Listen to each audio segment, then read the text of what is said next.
എല്ലാവർക്കും നമസ്കാരം. ഇന്ന് കുട്ടികൾക്കായി ഒരു ചെറിയ കഥ, മൈനാകത്തിൻ്റെ സൽക്കാരം. ഇതാണ് കഥ. ഋഷഭിലം എന്നു പേരുള്ള ഗുഹയിൽ നിന്നും സ്വയംപ്രഭ രക്ഷപ്പെടുത്തിയ ഹനുമാനും കൂട്ടരും ചെന്നെത്തിയത് ദക്ഷിണ മഹാസമുദ്രത്തിൻ്റെ തീരത്തുള്ള വിന്ധ്യാപർവ്വതത്തിൻ്റെ അടിവാരത്തിലാണ്. ഗുഹയിൽ നിന്നും പുറത്ത് കടന്നപ്പോഴേക്കും സുഗ്രീവൻ നൽകിയ കാലാവധി കഴിഞ്ഞിരുന്നു. ഇനി തിരിച്ചു പോകാതെ ഇരിക്കുന്നത് തന്നെയാണ് നല്ലതെന്ന് അംഗദനും കൂട്ടരും ചിന്തിച്ചു. കാര്യം നടക്കാത്തത് കൊണ്ട് സുഗ്രീവൻ അവരെ കൊല്ലും. അതിലും ഭേദം ഈ മലയടിവാരത്തിൽ കിടന്ന് മരിക്കുന്നതാണെന്ന് അവർ ചിന്തിച്ചു. ആ മലയടിവാരത്തിൽ ഒരു ഗുഹയിൽ സമ്പാതി എന്നു പേരുള്ള ഒരു പക്ഷി താമസിച്ചിരുന്നു. വാനരന്മാർ ജടായുവിൻ്റെ പേര് പറയുന്നത് കേട്ട് സമ്പാതി അവരെ സമീപിച്ചു. ജടായു സമ്പാതിയുടെ സഹോദരനാണ്. സീതാപഹരണവും സീതാന്വേഷണവും എല്ലാം അവർ വിവരിച്ചു. അവർക്ക് സീതയെ കണ്ടെത്താനായില്ലെന്നും വാനരന്മാർ അവർക്ക് പറഞ്ഞു കൊടുത്തു. തൻ്റെ ജ്ഞാനദൃഷ്ടിയിൽ കൂടി രാവണനാണ് സീതയെ കൊണ്ടുപോയതെന്നും സീത രാവണൻ്റെ രാജ്യമായ ലങ്കയിലുണ്ടെന്നും സമ്പാതി അവരെ അറിയിച്ചു. 100 യോജന കടൽ കടന്ന് അക്കരയെത്തിയാൽ ലങ്കയിലെത്തി സീതയെ കണ്ടുപിടിക്കാം എന്നായിരുന്നു സമ്പാതി പറഞ്ഞിരുന്നത്. വാനരന്മാർക്ക് അല്പം ആശ്വാസമായി. സീത എവിടെയുണ്ടെന്നറിഞ്ഞു. പക്ഷെ അതുകൊണ്ടൊന്നും കാര്യമില്ലല്ലോ. ഈ അനന്തമായ സാഗരം ആരും കടക്കും, എങ്ങനെ കടക്കും എന്നായി ചിന്ത. ഓരോരുത്തരും അവരവർക്ക് ചെയ്യാൻ കഴിയുന്നത് പറഞ്ഞു. 100 യോജന ആരും പറഞ്ഞില്ല. ഒരിടത്ത് ഒറ്റയ്ക്ക് നിശബ്ദനായി ഇരിക്കുന്ന ഹനുമാനെ സമീപിച്ചു ജാമ്പവാൻ. ഈ പ്രതിസന്ധി മറികടക്കാൻ ഹനുമാനെ കഴിയൂ. ഹനുമാൻ്റെ പൂർവകഥകൾ, വീരകൃത്യങ്ങൾ തുടങ്ങിയ പറഞ്ഞ് ഹനുമാനെ പ്രചോദിതനാക്കി. ഹനുമാന് തൻ്റെ ശക്തി അറിയില്ലല്ലോ, ശാപം കിട്ടിയിരിക്കുകയല്ലേ.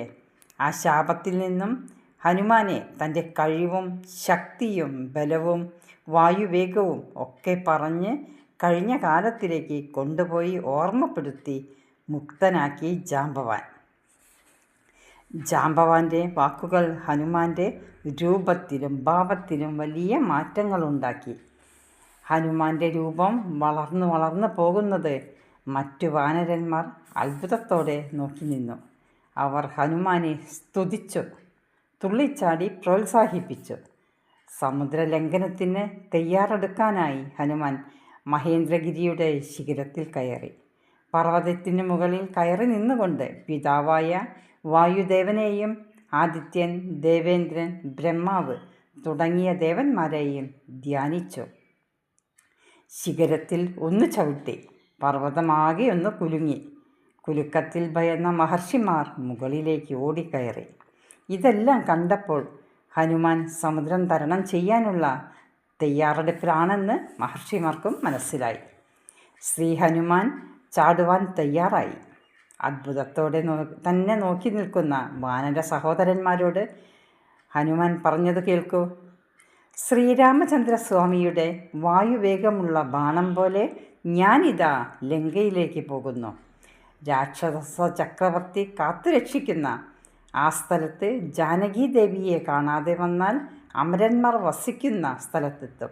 എങ്ങനെയായാലും സ്വാമിയുടെ കാര്യം നിർവഹിച്ചു വരും.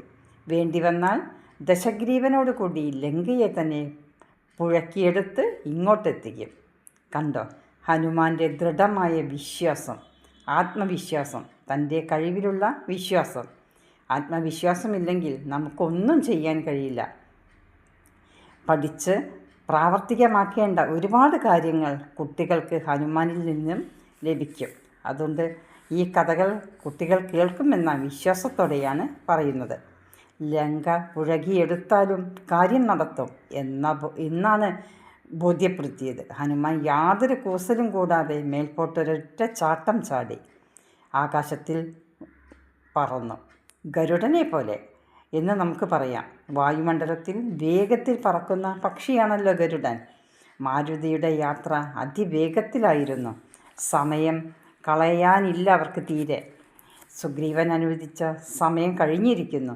മിന്നൽ വേഗത്തിൽ സഞ്ചരിക്കുന്ന ശ്രീരാമ ദൗത്യവുമായി പോകുന്ന ഹനുമാനെ സഹായിക്കേണ്ടത് തൻ്റെ കടമയാണെന്ന് വരുണ ഭഗവാന് സാഗരത്തിൻ്റെ അധിപന് തോന്നി. കാരണവുമുണ്ട്. ഇക്ഷ്വാകു വംശത്തിലെ സഗരനാൽ സൃഷ്ടി നടത്തി സംരക്ഷിച്ചു പോന്നതാണ് സാഗരത്തെ. ആ വംശത്തെ തന്നെ ഏറ്റവും അധികം ബഹുമാനിക്കേണ്ടതുണ്ട് സാഗരം. അതുകൊണ്ട് ശ്രീരാമദൂതനായ വായുസൂതനായ ഹനുമാനെ സഹായിക്കാൻ സാഗരം തയ്യാറായത്. വരുണ ഭഗവാൻ മൈനാകത്തെ വിളിച്ചു പറഞ്ഞു, ദീർഘദൂരം യാത്ര ചെയ്യേണ്ട ഹനുമാനെ സഹായിക്കുന്നതിനായി ഉപരിതലത്തിലേക്ക് വരുവാൻ. മൈനാകം ഒരു പർവ്വതമാണല്ലോ. അത് സമുദ്രത്തിന് മീതെ ഉയർന്നു നിന്നാൽ ക്ഷീണിച്ചു വരുന്ന ഹനുമാന് ഇവിടെ ഇരുന്ന് വിശ്രമിച്ച് യാത്ര തുടരാം. ഇതായിരുന്നു ചിന്തിച്ചിരുന്നത്. സമുദ്രത്തിൻ്റെ പരമാധികാരി പറഞ്ഞാൽ പിന്നെ മറുവാക്കില്ലല്ലോ. മൈനാകം സമുദ്രത്തിനടിയിൽ നിന്ന് പൊന്തി ഉപരിതലത്തിൽ ഉയർന്നു നിന്നു. ആഞ്ജനേയൻ്റെ വേഗം അളക്കുക സാധ്യമല്ല. അത്രയും വേഗത്തിലാണ് മാരുതിയുടെ യാത്ര. ഈ യാത്രയിൽ സമുദ്രത്തിൽ ഉയർന്നു നിൽക്കുന്ന മല ഏതോ പ്രതിബന്ധമാണെന്ന് മാരുതി തെറ്റിദ്ധരിച്ചു. അദ്ദേഹം എന്ത് ചെയ്തുവെന്ന് നോക്കാം. പർവ്വതത്തെ ഒന്നമർത്തി. അതാ പർവ്വതം കടലിൽ താഴുന്നു. മൈനാകം രൂപം മാറി വന്ന് ഹനുമാനോട് പറഞ്ഞു, തന്നെ അയച്ചത് വരുണ ഭഗവാനാണ്. താൻ ശത്രുവല്ല, മിത്രമാണ്. ക്ഷീണമകറ്റി അങ്ങേക്ക് വിശ്രമിക്കുവാൻ വേണ്ടിയാണ് ഞാൻ സമുദ്ര ഉപരിഭാഗത്ത് ഉയർന്നു വന്നത്. ഹിമാലയപുത്രനായ മൈനാകമാണ് ഞാൻ. അല്പസമയം പർവ്വത ശിഖരത്തിൽ വിശ്രമിച്ചു പോകുവാൻ ഹനുമാനോട് മൈനാകം അപേക്ഷിച്ചു. മൈനാകത്തിനും ഹനുമാനെ ഉപചരിക്കേണ്ട ഒരു നല്ല കടമയുണ്ട്. വായു ഭഗവാൻ രക്ഷിച്ചത് കൊണ്ടല്ലേ മൈനാകം ഇപ്പോഴും പറന്നു നടക്കുന്നത്. ആ വായുദേവൻ്റെ പുത്രനാണല്ലോ മാരുതി.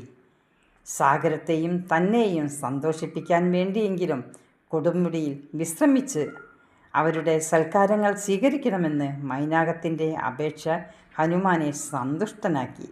എന്നാൽ വഴിയിൽ എന്തു വന്നാലും താമസിക്കുകയില്ല എന്ന പ്രതിജ്ഞ ചെയ്തിട്ടുള്ളത് കൊണ്ട് വിശ്രമിക്കാനാവില്ല.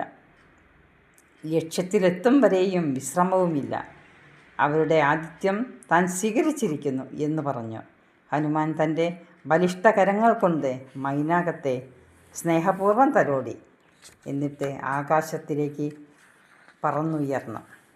മൈനാകത്തിന് സമുദ്രത്തിലടിയിൽ കഴിയേണ്ടി വന്നത് എന്താണെന്നറിയാമോ? മൈനാകം ഒരു പർവ്വതമാണ്. പുരാണങ്ങൾ പറയുന്നത് കൃതയുഗകാലത്ത് പർവ്വതങ്ങൾക്കെല്ലാം ചിറകുണ്ടായിരുന്നു എന്നാണ്. അവ ലോകമെങ്ങും പറന്നു നടന്നു. ഇങ്ങനെ പറന്നു നടക്കുന്ന പർവ്വതങ്ങൾ തങ്ങൾക്ക് ഹാനികരമാകുമെന്ന് ഭയപ്പെട്ട് മുനിമാരും ദേവന്മാരും മറ്റു ജീവികളുമെല്ലാം ചെന്ന് ഇന്ദ്രനോട് സങ്കടം ബോധിപ്പിച്ചു.